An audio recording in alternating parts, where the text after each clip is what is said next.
Have you ever noticed how the London Underground feels a bit spooky? What is the creepiest, spookiest tube station? Covent Garden. Yes! My home station, Elephant and Castle, is known to have 2 ghosts. I did some work at Elephant and Castle station. I had to do the check by myself around the empty station at 3 a.m. Did you see any ghosts? I cannot confirm or deny. Oh my God. Down here beneath the hustle and bustle of central London, the air feels different. The lights flicker, the tunnels hum. It's no wonder that the London Underground provides such an incredible setting for so many horror classics. Who's there? I'm Mike Muncer, host of the Evolution of Horror podcast, and I'm here to take you on a special tour of some of the most iconic London Underground moments in horror cinema history. We begin our tour here in Charing Cross Station. This platform is actually closed to the general public, but it's used for tours and for film shoots. All of the posters on the wall are actually fake. This one's probably my favourite, a poster for a horror film called Satan Lives Downstairs, apparently based on true events. So I'm Molly and I'm part of the film office with TfL. What are some of the most iconic films that you've shot here? I've had to say the James Bond escalator scene. That's one of our favourites. Incredible. Skyfall, right? Yes, Skyfall. But Charing Cross also provides the setting for one of the most underrated horror films set on the London Underground, Christopher Smith's 2004 movie, Creep. Creep stars Franca Potente as Kate, a woman who is on a night out in central London. We've all been there. She comes back to Charing Cross Station, but she falls asleep on the platform. When she wakes up, she finds that the platform has closed. She's locked in and she's all alone.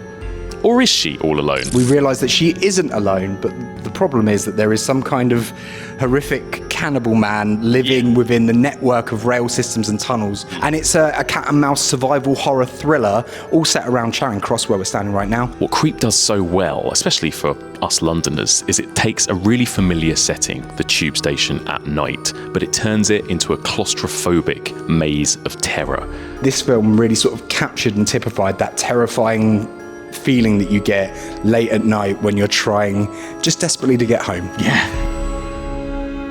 One of the earliest examples of horror movies set on the London Underground is the Hammer horror 1967 classic, Quatermass and the Pit.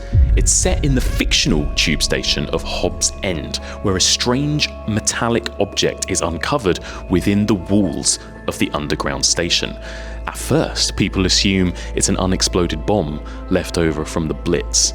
But when Professor Quatermass arrives to investigate, it becomes clear that this object is something far more otherworldly.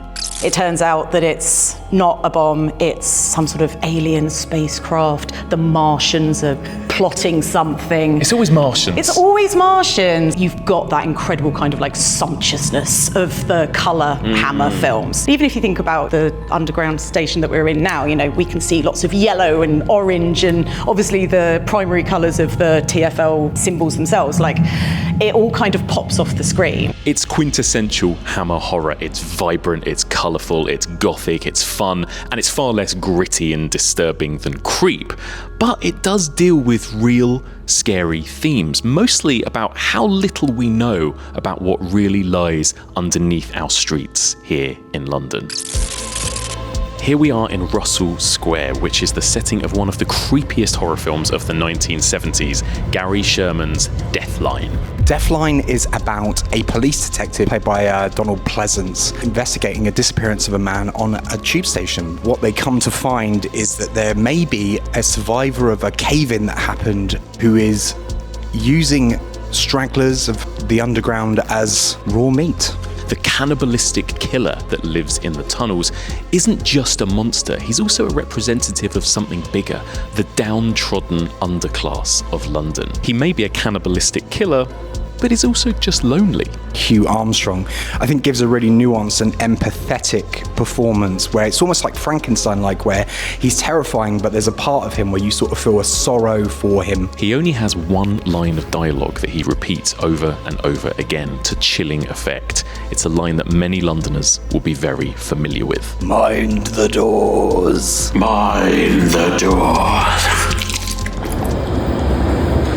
But But it's this station that provides the setting for one of the most iconic horror sequences, the Tottenham Court Road werewolf attack in American Werewolf in London. American Werewolf in London is one of those rare examples of a horror comedy which is equal parts funny and terrifying. It focuses on David, an American tourist who comes to England, is attacked by a werewolf at the beginning, and then when he travels to London, he finds himself transforming during the full moon.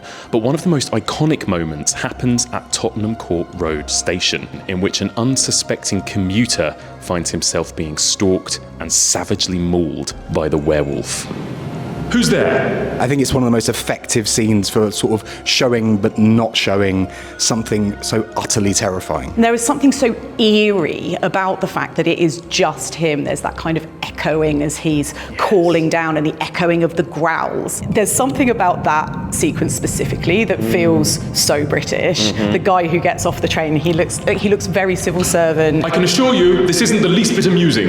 And he can obviously hear something, but the camera is just tracking along the tunnels kind of behind him. You almost feel like you yourself, the viewer, are the predator stalking the prey. Yeah. And I just adore the way that scene is constructed, and obviously the sort of dramatic finale, shall we say. It's very good. It's very good. He falls onto the escalator. Then obviously when it attacks him, it's all the werewolf's POV. Yeah. We're finishing our tour here in Leytonstone, above ground, not because any particular horror film was shot here necessarily, but this is very important in horror cinema history. Leytonstone is the birthplace of the master of suspense, one of the most celebrated horror filmmakers of all time, Alfred Hitchcock, who famously created such masterpieces as Psycho, North by Northwest, Rear Window, and of course, The Birds. So Becky, this is the birthplace of Alfred Hitchcock, right? Yeah, he was born in Leytonstone right at the turn of the 20th century, so 1899. Incredible. So as you can see, there are these beautiful kind of mosaics everywhere around this station paying tribute to his most iconic films. We're stood here in front of Becky. Rebecca. Big fan. Big fan. I'm assuming it must be a favourite of yours. What are some of your favourite Hitchcock horror or suspense movies? Oh my goodness. I mean, Psycho has got to be up there. I love Vertigo. I love The Birds.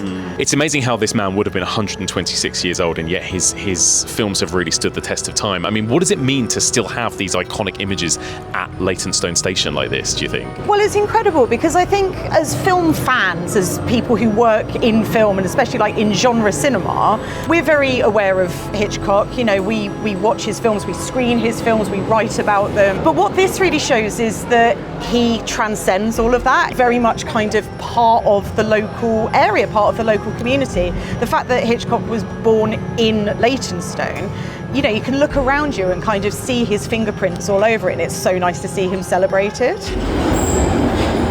Brad, why is the London Underground such a perfect setting for horror films? I mean, it's a cavernous network of tunnels. Lots of tunnels and shadows. Yeah, there's that kind of just like closed-in feeling. So, whether it's cannibalistic cave dwellers, werewolves, or alien creatures living within the walls, the London Underground has always provided an incredible setting for horror cinema. So have a think about that next time you're here walking back from the station at night.